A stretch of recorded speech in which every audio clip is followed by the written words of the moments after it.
All right. So I've been holding on to this take since last Friday, and I put a little bit of it out there on Twitter. Obviously, Friday, I can't tell you how much like my adrenaline was pumping after CM Punk came out. And I thought AEW did a flawless job of how they did. Like they didn't overcomplicate it. And I think so many times in wrestling, we overcomplicate things, or in wrestling terms, like we overbook stuff. And we talked about this that day. Like, yo, you've got to put him out there first. Like the crowd is going to be going crazy for him. You've got to put Punk out there first. And I thought everything from the slight pause, the little static at the beginning, the music hits. And I feel like when they were back there, they essentially said, hey, we'll clock out the second half of the show. You have as much time as you need. Make sure you mention Darby Allin. Make sure you mention the ice cream bars, because that's a big part of what we're doing.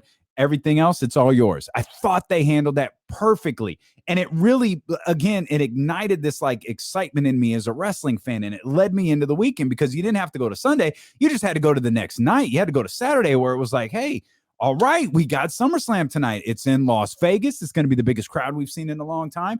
I'm excited for it. What happens? Becky Lynch comes out. It's like, okay, this is cool. It's really weird you're not delivering on the Sasha Bianca Belair match, but I had been reading that there had been some cancellations. Perhaps there was a problem there. It's like, okay, it's cool, but hey, Becky's back. All right, it's big stars are returning. This is good for the business.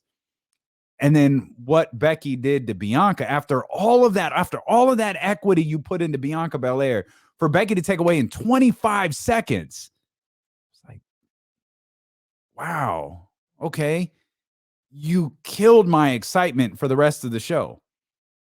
And then to further destroy it, you actually had Lashley and Goldberg go out there and have a match, which was ridiculous. Like Lashley should have destroyed him and sent Goldberg into retirement, where he should have been years ago. And then you had the big Brock Lesnar return at the end. And it was like, okay, I like that stuff. But what it made me feel is like so often we're like, oh, I'm team AEW and I'm team WWE.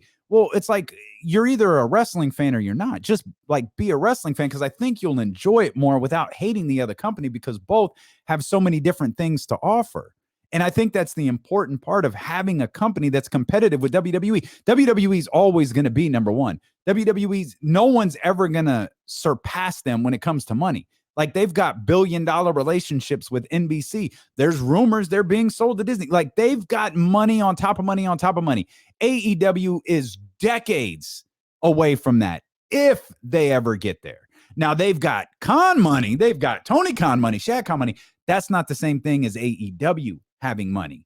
So the fact that there is a brand that is legitimately competitive, creative-wise, it's good for wrestling fans. It's really, really good for wrestling talent as well, because they've got somewhere to go.